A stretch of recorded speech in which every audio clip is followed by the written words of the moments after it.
Le bûcheron et Mercure. Fable numéro 1 du livre 5e des Fables de La Fontaine. Un enregistrement de Jean Lambert pour LibriVox.org. Le bûcheron et Mercure. Votre goût a servi de règle à mon ouvrage. J'ai tenté les moyens d'acquérir son suffrage. Vous voulez qu'on évite un soin trop curieux et des vains ornements l'effort ambitieux. Je le veux comme vous, cet effort ne peut plaire. Un auteur gâte tout quand il veut trop bien faire, non qu'il faille bannir certains traits délicats. Vous les aimez, ces traits, et je ne les hais pas. Quant au principal but qu'Ésope se propose, j'y tombe au moins mal que je puis. Enfin, si dans ces vers je ne plais ni n'instruis, il ne tient pas à moi. C'est toujours quelque chose. Comme la force est un point dont je ne me pique point, je tâche d'y tourner le vice en ridicule, ne pouvant l'attaquer avec des bras d'Hercule.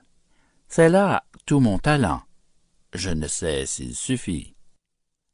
Tantôt je peins en un récit la sotte vanité jointe avec l'envie, deux pivots sur qui roule aujourd'hui notre vie. Tel est ce chétif animal, qui voulut en grosseur au bœuf se rendre égal. J'oppose quelquefois, par une double image, le vice à la vertu, la sottise au bon sens, les agneaux au loup ravissant, la mouche à la fourmi, faisant de cet ouvrage une ample comédie à 100 actes divers et dont la scène est l'univers. Hommes, dieux, animaux, tout y fait quelque rôle, Jupiter comme un autre. Introduisons celui qui porte de sa part aux belles la parole. Ce n'est pas de cela qu'il s'agit aujourd'hui. Un bûcheron perdit son gagne-pain, c'est sa cognée, et la cherchant en vain, ce fut pitié là-dessus de l'entendre. Il n'avait pas des outils à revendre. Sur celui-ci roulait tout son avoir. Ne sachant donc où mettre son espoir, sa face était de pleurs toute baignée. « Ô ma cognée, ô ma pauvre cognée !» s'écria-t-il. « Jupiter, rends-la-moi, je tiendrai l'être encore un coup de toi. » Sa plainte fut de l'Olympe entendue. Mercure vient. « Elle n'est pas perdue, » lui dit ce dieu. « La connaîtrais-tu bien? Je crois l'avoir près d'ici rencontrée. » Lors une d'or à l'homme était montrée. Il répondit « Je n'y demande rien. » Une d'argent succède à la première. Il la refuse. Enfin, une de bois. « Voilà, dit-il, la mienne cette fois. Je suis content si j'ai cette dernière. » « Tu les auras, dit le dieu, toutes trois. Ta bonne foi sera récompensée. »« En ce sens-là, je les prendrai, dit-il. » L'histoire en est aussitôt dispersée, et beaucoup ont de perdre leur outil, et de crier pour se le faire rendre. Le roi des dieux ne sait auquel entendre. Son fils Mercure au criard vient encore. À chacun d'eux il en montre une d'or. Chacun eût cru passer pour une bête de ne pas dire aussitôt « La voilà !» Mercure, au lieu de donner celle-là, leur en décharge un grand coup sur la tête. Ne point mentir, être content du sien, c'est le plus sûr. Cependant on s'occupe à dire faux pour attraper du bien. Que sert cela? Jupiter n'est pas dupe. Fin de Le bûcheron et Mercure. Fable numéro 1 du livre 5e de La Fontaine. Cet enregistrement appartient au domaine public.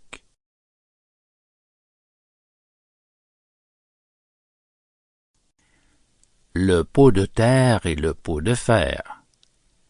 Fable numéro 2 du livre 5e des Fables de La Fontaine. Cet enregistrement est fait pour LibriVox.org par Jean Lambert. Le pot de terre et le pot de fer. Le pot de fer proposa au pot de terre un voyage. Celui-ci s'en excusa, disant qu'il ferait que sage de garder le coin du feu, car il lui fallait si peu, que la moindre chose de son débris serait la cause. Ils n'en reviendront morceaux. Pour vous, dit-il, dont la peau est plus dure que la mienne, je ne vois rien qui vous tienne. Nous vous mettrons à couvert, repartit le pot de fer. Si quelque matière dure vous menace d'aventure, entre deux je passerai, et du coup vous sauverez. Cette offre le persuade. Pot de fer, son camarade, se met droit à ses côtés. Mes gens s'en vont à 3 pieds, clopin, comme ils peuvent, l'un contre l'autre jetés, au moindre hoquet qu'ils trouvent. Le pot de terre en souffre.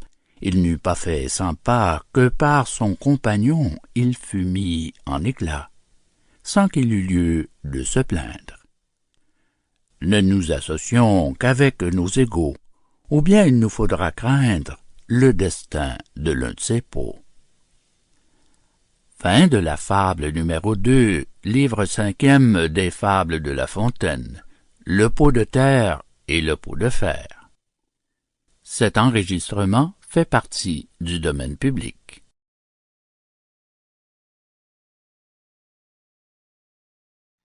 Le petit poisson et le pêcheur.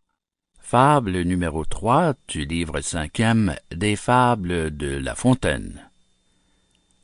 Un enregistrement de Jean Lambert pour LibriVox.org. Le petit poisson et le pêcheur. Petit poisson deviendra grand pourvu que Dieu lui prête vie. Mais le lâcher en attendant, je tiens pour moi que c'est folie. Car le rattraper, il n'est pas trop certain. Un carpeau qui n'était encore que fretin fut pris par un pêcheur au bord d'une rivière. Tout fait nombre, dit l'homme en voyant son butin. Voilà commencement de chair et de festin. Mettons-le en notre gibecière. Le pauvre Carpillon lui dit en sa manière, « Que ferez-vous de moi? Je ne saurais fournir au plus qu'une demi-bouchée. Laissez-moi carpe devenir, je serai par vous repêché. Quelque gros partisan m'achètera bien cher. Au lieu qu'il vous en faut chercher, peut-être encore 100 de ma taille pour faire un plat. Quel plat? Croyez-moi, rien qui vaille. Rien qui vaille? Eh bien soit, repartit le pêcheur. Poisson, mon bel ami, qui faites le pêcheur, vous irez dans la poêle, et vous aurez beau dire, dès ce soir, on vous fera frire. Un tien vaut, se dit-on, mieux que 2 tu l'auras. L'un est sûr, l'autre ne l'est pas. Fin de Le petit poisson et le pêcheur. Fable numéro 3 du livre 5e des Fables de La Fontaine. Cet enregistrement appartient au domaine public.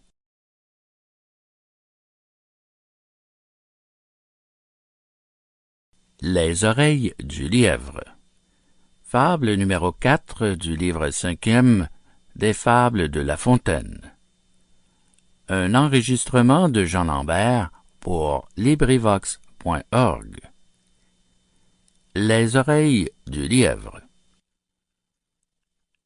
Un animal cornu blessa de quelques coups le lion qui, plein de courroux, pour ne plus tomber en la peine, bannit des lieux de son domaine toute bête portant des cornes à son front. Chèvres, béliers, taureaux, aussitôt délogèrent, daims et cerfs de climat changèrent. Chacun à s'en aller fut prompt. Un lièvre, apercevant l'ombre de ses oreilles, craignit que quelque inquisiteur n'allât interpréter à cornes leur longueur, ne les soutint en tout à des cornes pareilles. « Adieu, voisin grillon, dit-il, je pars d'ici. Mes oreilles enfin seraient cornes aussi, et quand je les aurais plus courtes qu'une autruche, je craindrais même encore. » Le grillon repartit. « Cornes cela? Vous me prenez pour une cruche? Ce sont oreilles que Dieu fit. »« On les fera passer pour cornes, dit l'animal craintif, et cornes de licorne. J'aurais beau protester, mon dire et mes raisons iront aux petites maisons. » Fin de Les oreilles du lièvre, fable numéro 4 du livre 5e de La Fontaine. Cet enregistrement appartient au domaine public.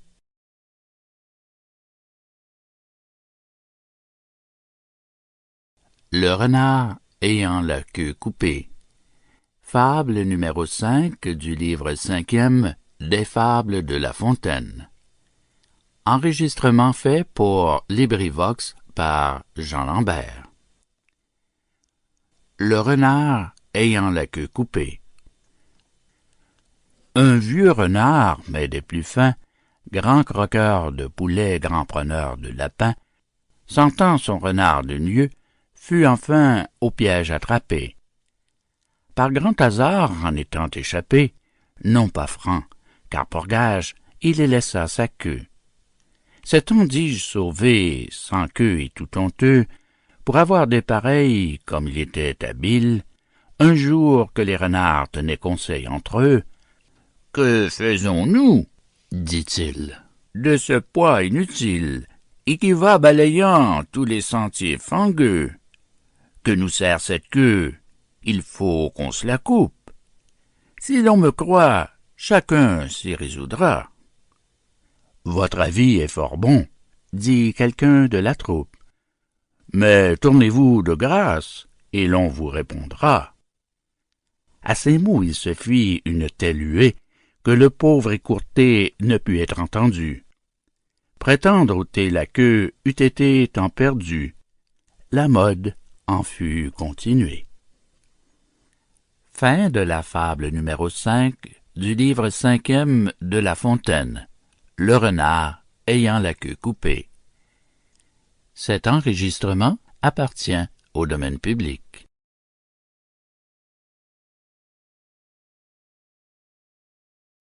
La vieille et les deux servantes. Fable numéro 6 du livre 5e des fables de Jean de La Fontaine. Un enregistrement de Jean Lambert pour LibriVox.org. La vieille et les deux servantes. Il était une vieille ayant deux chambrières. Elle filait si bien que les sœurs filandières ne faisaient que brouiller au prix de celle-ci. La vieille n'avait point de plus pressant souci que de distribuer aux servantes leurs tâches. Dès que Thétis chassait Phébus au crin doré, Touret entrait en jeu, fuseau était tiré. De ça, de là, vous en aurez. Point de cesse, point de relâche. Dès que l'aurore, dis-je, en son char remontait, un misérable coq à point nommé chantait. Aussitôt notre vieille, encore plus misérable, s'affublait d'un jupon crasseux et détestable, allumait une lampe et courait droit au lit, où, de tout leur pouvoir, de tout leur appétit, dormaient les deux servantes. L'une entr'ouvrait un œil, l'autre étendait un bras. Et toutes deux, très mal contentes, disaient entre leurs dents, « Maudit coq, tu mourras. » Comme elle l'avait dit, la bête fut grippée. Le réveil matin eut la gorge coupée. Ce meurtre n'amenda nullement leur marché. Notre couple, au contraire, à peine était couché, que la vieille, craignant de laisser passer l'heure, courait comme un lutin par toute sa demeure. C'est ainsi que, le plus souvent, quand on pense sortir d'une mauvaise affaire, on s'enfonce encore plus avant. Témoin, ce couple et son salaire. La vieille, au lieu du coq, les fit tomber par là, le Caribe en Scylla. Fin de La vieille et les deux servantes. Fable numéro 6 du livre 5e des Fables de La Fontaine. Cet enregistrement appartient au domaine public.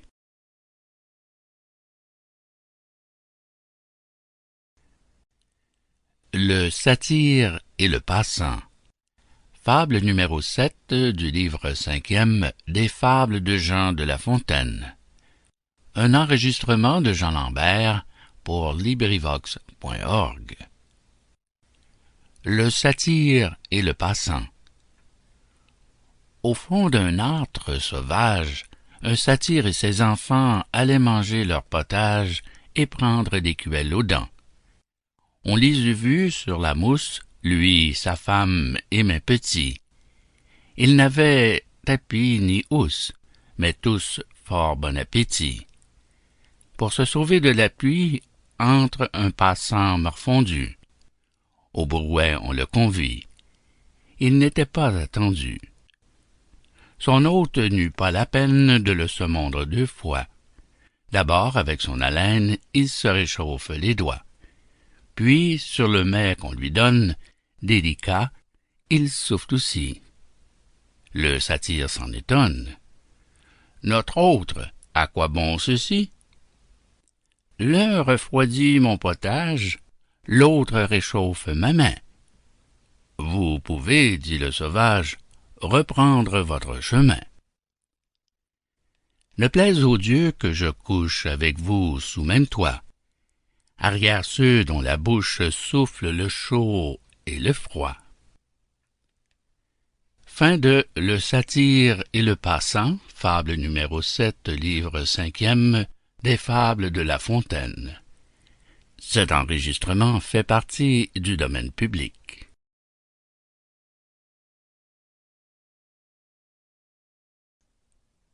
Le cheval et le loup. Fable numéro 8 du livre 5e des Fables de Jean de La Fontaine. Un enregistrement de Jean Lambert pour LibriVox.org. Le cheval et le loup. Un certain loup, dans la saison que les tièdes zéphyrs ont l'herbe rajeunie et que les animaux quittent tous la maison pour s'en aller chercher leur vie. Un loup, dis-je, au sortir des rigueurs de l'hiver, aperçut un cheval qui avait mis au vert. Je laisse à penser quelle joie. « Bonne chasse, dit-il, qu'il l'aurait à son croc. Et que n'es-tu mouton, car tu me serais hoc, au lieu qu'il faut ruser pour avoir cette proie.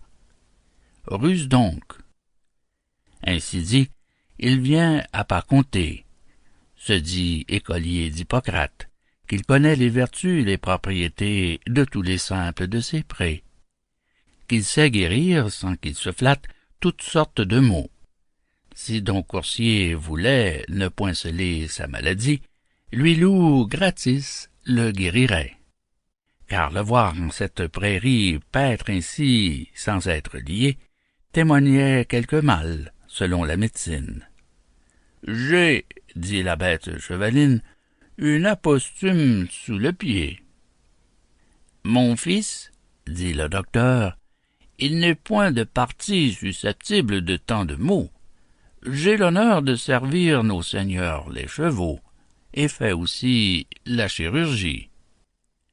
Mon galant ne songeait qu'à bien prendre son temps, afin de happer son malade. L'autre, qui s'en doutait, lui lâche une ruade qui vous lui met en marmalade les mandibules et les dents. « C'est bien fait, » dit le loup en soi-même fort triste. « Chacun à son métier doit toujours s'attacher. Tu veux faire ici l'herboriste, et ne fus jamais que boucher. » Fin de Le cheval et le loup, fable numéro 8, livre 5e des Fables de La Fontaine. Cet enregistrement fait partie du domaine public. Le laboureur et ses enfants. Fable numéro 9 du livre 5e des Fables de La Fontaine. Un enregistrement de Jean Lambert pour LibriVox.org. Le laboureur et ses enfants. Travaillez, prenez de la peine, c'est le fond qui manque le moins. Un riche laboureur, sentant sa fin prochaine, fit venir ses enfants, leur parla sans témoin. « Gardez-vous, leur dit-il, de vendre l'héritage que nous ont laissé nos parents. Un trésor est caché dedans. Je ne sais pas l'endroit, mais un peu de courage vous le fera trouver. Vous en viendrez à bout. Remuez votre champ dès que l'on aura fait l'outre. Creusez, fouillez, bêchez, ne laissez nulle place où la main ne passe et repasse.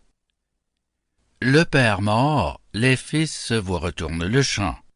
De ça, de là, partout, si bien qu'au bout de l'an, il en rapporta davantage. D'argent, point de cachet, mais le père fut sage de leur montrer avant sa mort que le travail est un trésor. Fin de Le laboureur et ses enfants, fable numéro 9 du livre 5e des Fables de La Fontaine. Cet enregistrement appartient au domaine public.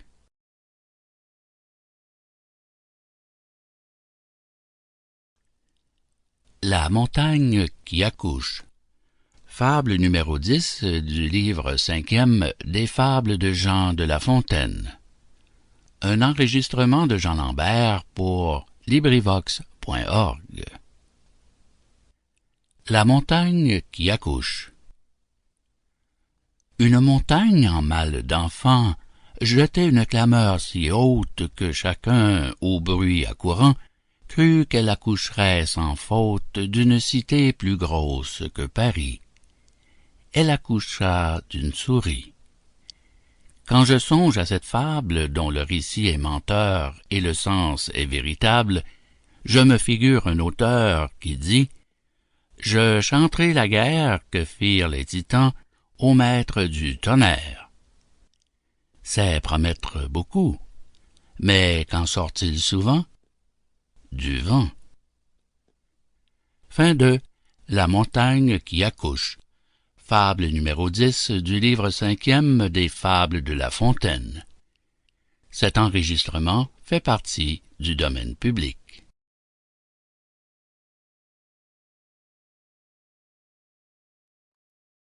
La fortune et le jeune enfant. Fable numéro 11 du livre 5e des Fables de Jean de La Fontaine. Un enregistrement de Jean Lambert pour LibriVox.org. La fortune et le jeune enfant. Sur le bord d'un puits très profond, dormait, étendu de son long, un enfant alors dans ses classes. Tout est aux écoliers, couchettes et matelas. Un honnête homme, en pareil cas, aurait fait un seau de 20 brasses. Près de là, tout heureusement, la fortune passa, l'éveilla doucement, lui disant « Mon mignon, je vous sauve la vie. Soyez une autre fois plus sage, je vous prie. Si vous fussiez tombé, l'on s'en fût pris à moi. Cependant, c'était votre faute. Je vous demande en bonne foi si cette imprudence si haute provient de mon caprice. » Elle part à ces mots. Pour moi, j'approuve son propos. Il n'arrive rien dans le monde qu'il ne faille qu'elle en réponde. Nous la faisons de tous échos. Elle est prise à garant de toutes aventures. Est-on sot, étourdi, prend-on mal ses mesures? On pense en être quitte en accusant son sort. Bref, la fortune a toujours tort. Fin de La fortune et le jeune enfant. Fable numéro 11, livre 5e des Fables de La Fontaine. Cet enregistrement appartient au domaine public.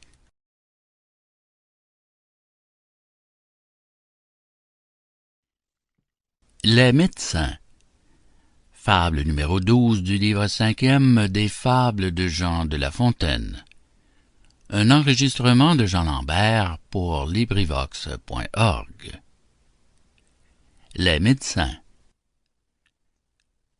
Le médecin tant pis allait voir un malade que visitait aussi son confrère, tant mieux. Ce dernier espérait, quoique son camarade soutint que le gisant irait voir ses aïeux. Tous deux s'étant trouvés différents pour la cure, leur malade paya le tribut à nature, après qu'en ses conseils tant pis eût été cru. Il triomphait encore sur cette maladie. L'un disait « Il est mort, je l'avais bien prévu. » « S'il m'eût cru, disait l'autre, il serait plein de vie. » Fin de Les médecins. Fable numéro 12, livre 5e des Fables de Jean de La Fontaine.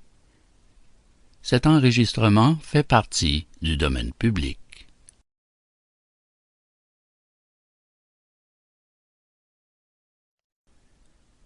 La poule aux œufs d'or. Fable numéro 13 du livre 5e des Fables de Jean de La Fontaine. Enregistrement fait pour LibriVox.org par Jean Lambert. La poule aux œufs d'or. L'avarice perd tout en voulant tout gagner. Je ne veux, pour le témoigner, que celui dont la poule, à ce que dit la fable, pondit tous les jours un œuf d'or. Il crut que dans son corps, elle avait un trésor.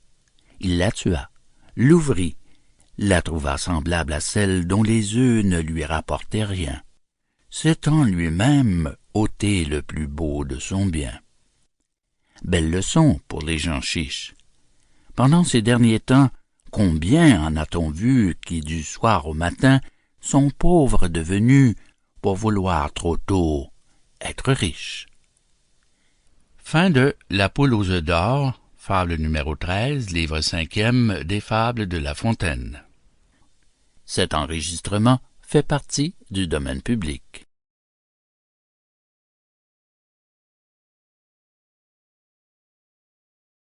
L'âne portant des reliques. Fable numéro 14 du livre 5e des Fables de Jean de La Fontaine. Un enregistrement de Jean Lambert pour LibriVox.org. L'âne portant des reliques. Un baudet chargé de reliques s'imagina qu'on l'adorait. Dans ce pensée, il se carrait, recevant comme sien l'encens et les cantiques.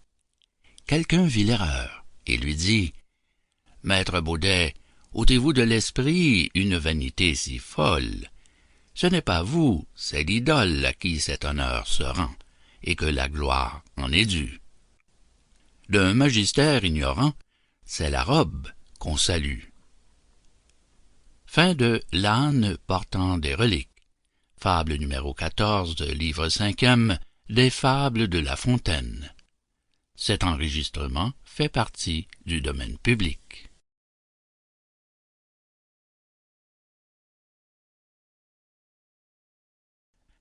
Le cerf et la vigne. Fable numéro 15 du livre 5e des Fables de Jean de La Fontaine. Un enregistrement de Jean Lambert pour LibriVox.org. Le cerf et la vigne. Un cerf, à la faveur d'une vigne fort haute, et telle qu'on en voit en certains climats, s'étant mis à couvert et sauvé du trépas. Les vanneurs, pour ce coup, croyaient leurs chiens en faute, ils les rappellent donc. Le cerf, hors de danger, broute sa bienfaitrice. Ingratitude extrême. On l'entend, on retourne, on le fait déloger. Il vient mourir en ce lieu même. « J'ai mérité, dit-il, ce juste châtiment. Profitez-en, ingrat. » Il tombe en ce moment. La meute en fait curer. Il lui fut inutile de pleurer au vanneur à sa mort arrivée. Vraie image de ceux qui profanent l'asile qui les a conservés. Fin de Le cerf et la vigne. Fable numéro 15, livre 5e des Fables de La Fontaine. Cet enregistrement fait partie du domaine public.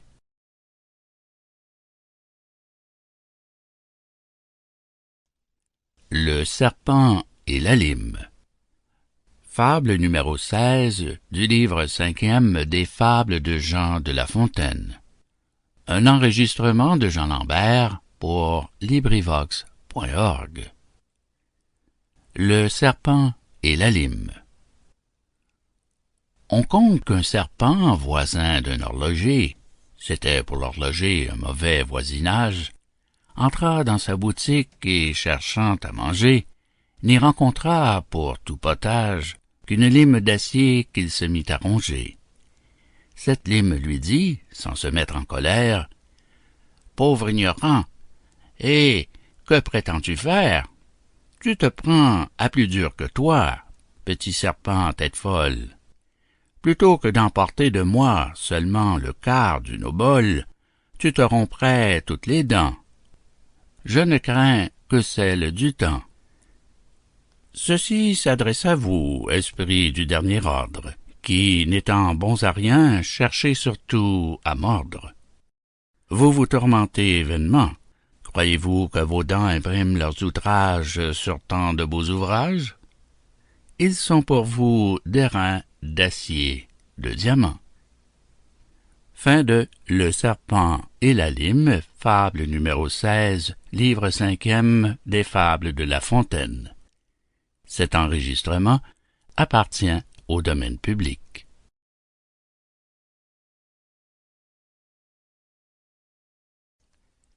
Le lièvre et la perdrix.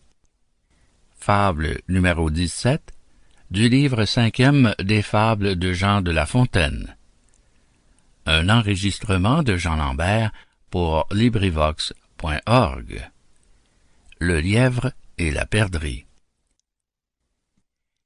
Il ne faut jamais moquer des misérables, car qui peut s'assurer d'être toujours heureux? Le sage Ésope, dans ses fables, nous en donne un exemple ou deux. Celui qu'en ses vers je propose, et les siens, ce sont même chose. Le lièvre et la perdrix, concitoyens d'un champ, vivaient dans un état, se semble, assez tranquille. Quand une meute, s'approchant, oblige le premier à chercher un asile. Il s'enfuit dans son fort, met les chiens en défaut, sans même en accepter Briffaut. Enfin, il se trahit lui-même, par les esprits sortant de son corps échauffé. Miraut, sur leur odeur ayant philosophé, conclut que c'est son lièvre, et d'une ardeur extrême, il le pousse. Et Rustaud, qui n'a jamais menti, dit que le lièvre est reparti. Le pauvre malheureux vient mourir en son gîte. La perdrix le raille et lui dit « Tu te vantais d'être si vite, qu'as-tu fait de tes pieds? » Au moment qu'elle rit, son tour vient. On la trouve, elle croit que ses ailes la sauront garantir à toute extrémité. Mais la pauvrette avait compté sans l'autour au cerf cruel. Fin de Le lièvre et la perdrix. Fable numéro 17 du livre 5e des Fables de La Fontaine. Cet enregistrement fait partie du domaine public.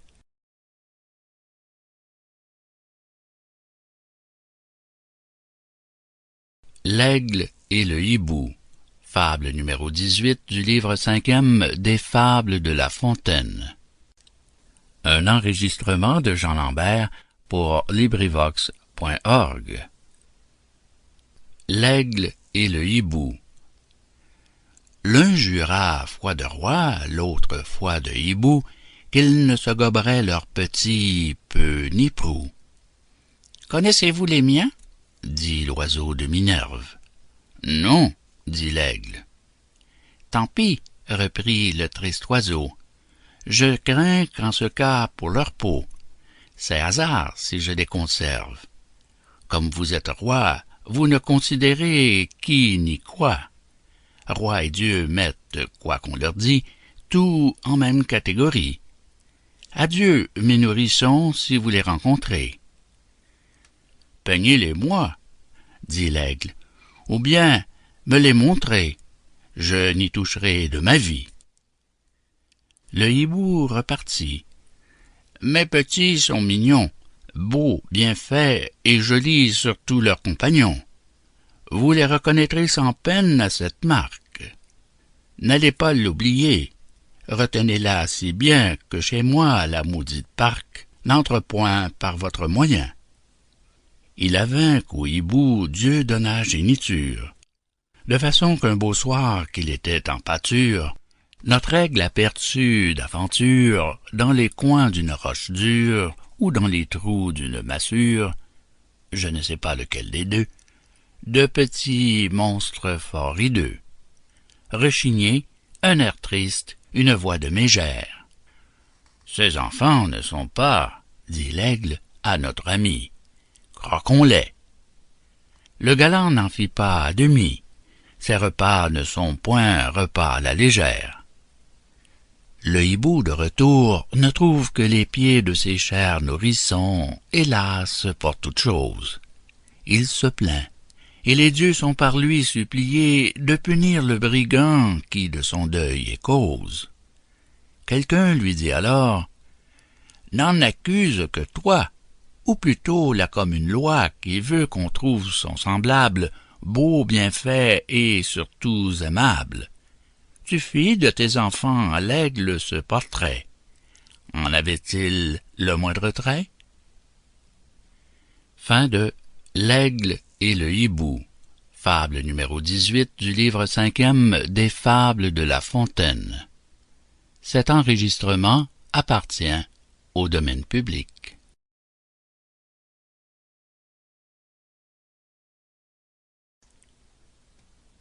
Le lion s'en allant en guerre. Fable numéro 19, livre 5e des Fables de Jean de La Fontaine. Un enregistrement de Jean Lambert pour LibriVox.org. Le lion s'en allant en guerre. Le lion dans sa tête avait une entreprise. Il tint conseil de guerre, envoya ses prévôts, fit avertir les animaux. Tous furent du dessein, chacun selon sa guise. L'éléphant devait sur son dos porter l'attirail nécessaire et combattre à son ordinaire. L'ours s'apprêter pour les assauts. Le renard ménager de secrètes pratiques. Et le singe amuser l'ennemi par ses tours. Renvoyer, dit quelqu'un, les ânes qui sont lourds, et les lièvres sujets à des terreurs paniques. Point du tout, dit le roi. Je les veux employer.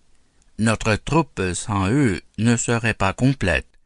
L'âne effraiera les gens, nous servant de trompette, et le lièvre pourra nous servir de courrier. Le monarque, prudent et sage, de ses moindres sujets sait tirer quelque usage et connaît les divers talents. Il n'est rien d'inutile aux personnes de sens. Fin de Le lion s'en allant en guerre, fable numéro 19, livre 5e des Fables de La Fontaine. Cet enregistrement fait partie du domaine public.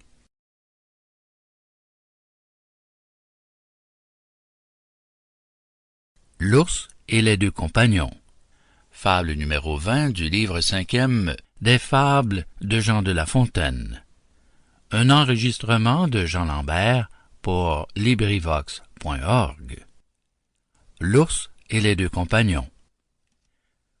Deux compagnons, pressés d'argent, à leurs voisins fourreurs, vendirent la peau d'un ours encore vivant, mais qu'ils tueraient bientôt, du moins à ce qu'ils dirent. C'était le roi des ours au compte de ces gens. Le marchand sa peau devait faire fortune, elle garantirait des froids les plus cuisants. On en pourrait fourrer plutôt 2 robes qu'une. Des de nous prisaient moins ces moutons que leur ours, leur et à leur compte, et non à celui de la bête. S'offrant de la livrer au plus tard dans 2 jours, ils conviennent de prix et se mettent en quête. Trouvent l'ours qui s'avance et vient vers eux au trot. Voilà mes gens frappés comme d'un coup de foudre. Le marché ne tint pas. Il fallut le résoudre. D'intérêt contre l'ours, on n'en dit pas un mot. L'un des deux compagnons grimpe au faîte d'un arbre. L'autre, plus froid que n'est un marbre, se couche sur le nez, fait le mort, tient son vent, ayant quelque part ouï dire que l'ours s'acharne peu souvent sur un corps qui ne vit, ne meut, ni ne respire. Seigneur Ours, comme un sot, donna dans ce panneau. Il voit ce corps gisant, le croit privé de vie, et, de peur de supercherie, le tourne, le retourne, approche son museau, flaire au passage de l'haleine. « C'est, dit-il, un cadavre. Ôtons-nous, car il sent. » À ces mots, l'ours s'en va dans la forêt prochaine. L'un de nos deux marchands de son arbre descend, court à son compagnon, lui dit que c'est merveille, qu'il n'a eu seulement que de la peur pour tout mal. « Eh bien, ajouta-t-il, la peau de l'animal? Mais que t'a-t-il dit à l'oreille, car il t'approchait de bien près, te retournant avec sa serre? Il m'a dit qu'il ne faut jamais vendre la peau de l'ours qu'on ne l'ait mis par terre. » Fin de L'ours et les deux compagnons. Fable numéro 20, livre 5e des Fables de La Fontaine. Cet enregistrement fait partie du domaine public.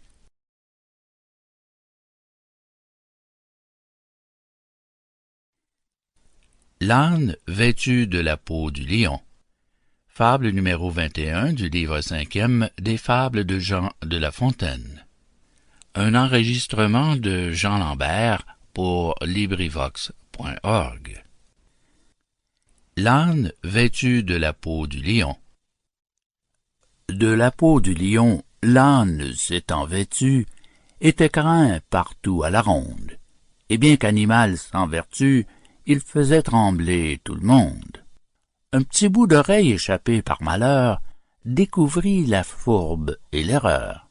Martin fit alors son office. Ceux qui ne savaient pas la ruse et la malice s'étonnaient de voir que Martin chassa les lions au moulin. Force gens font du bruit en France, par qui cet apologue est rendu familier. Un équipage cavalier fait les trois quarts de leur vaillance. Fin de L'âne vêtu de la peau du lion. Fable numéro 21, livre 5e des Fables de La Fontaine. Fin du livre 5e des Fables de La Fontaine.